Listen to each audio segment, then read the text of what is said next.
Сәлем менің құрметті оқырманым, каналыма қош келдіңіз. Маған тіркеліп, әңгімені соңына дейін тыңдаңыздар. Жігіттен кегін алған жылан. Болған оқиға. Бұл оқиға оңтүстік Қазақстан облысының бір шағылын ауылында болыпты. Отау құрғандарына небәрі 5-6 жыл болған Дәурен мен Айсұлудың ауылға қоныс аударғанына аз ғана уақыт болатын. Дәурен тұла бойым тұңғышым, артымнан ерген тұяғым деп ұлының атын Ізбасар қояды. Ал одан 2 жасқа кіші қызының есімі Ләйла. Жан-жары Айсұлудың төркіні қалада тұрады. Ал өздері бұл ауылға Дәуреннің шаруасына қолайлы деп көшіп келді. Сатып алған үйлері тәп-тәуір, жаңа үлгімен салынған баспананың түр-сипаты еңселі, айналасындағы үйлермен салыстырғанда сондайдан көзге ілінеді.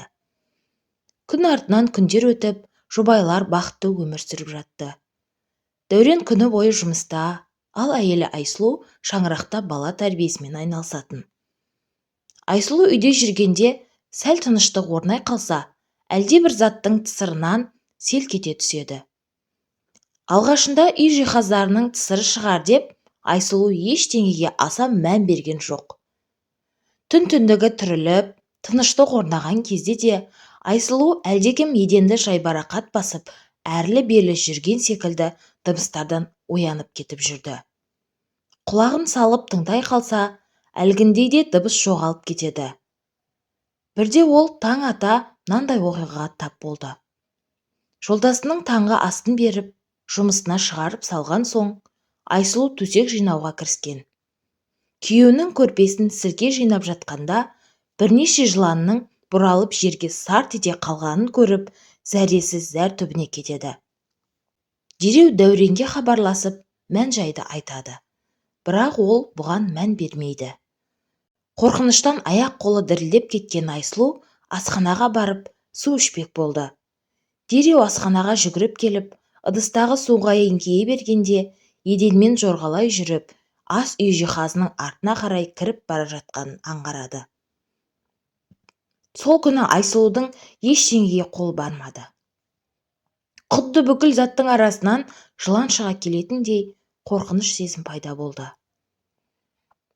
Кешқұрым Дәурен жұмыстан келген соң, оқиғаның барлығын жолдасына бүге-шігесіне дейін айтып берді. Дәурен жатын бөлмедегі төсек орнының айналасы, асты-үстін, барлық бөлмелерді түгелдей тінтіп шықты. Бірақ ешқандай жылан ізін байқамады.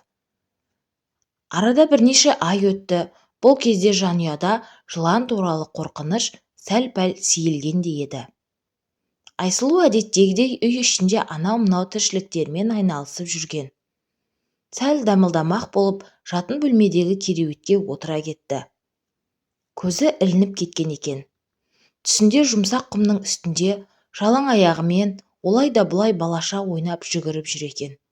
Кенет селк етіп оянып кетсе, қос аяғының үстімен бір жылан сусылдап өтіп бара жатыр. Айсұлу ойбай деп ышқына айғайлап, аяғын сілкіп қалғанда, жылан ұшып түсіп жоқ болды. Әйелінің үрейлі түрін көрген Дәурен, әйелі мен 2 баласын қалаға төркініне жіберіп, өзі үйдегі жылан атаулыны өлтірмек болып, үйінде қалады. Ертеңіне жұмысқа бармай, жыландардың жарыққа шығуын күтіп отырады. Кенет теледидар қоятын үстелдің артқы жағынан басы қылтия шығып, еденмен бойлай жорғалаған жыланды көріп, қолындағы балтасымен 5 бөліп тастайды.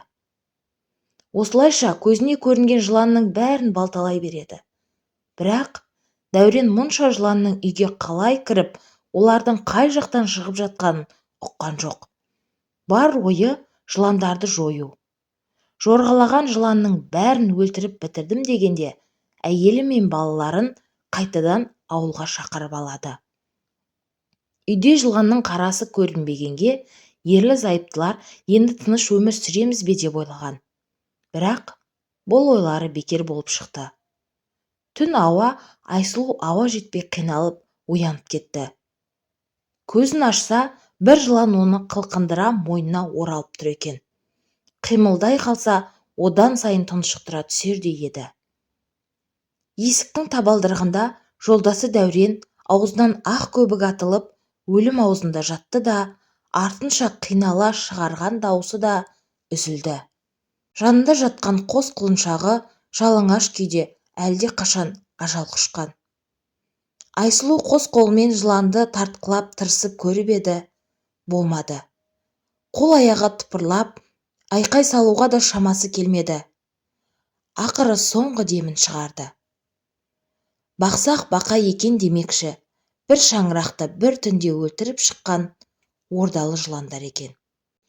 Олар өздеріне қастық қылғандарды жер бастырып жүргізбейтін көрінеді.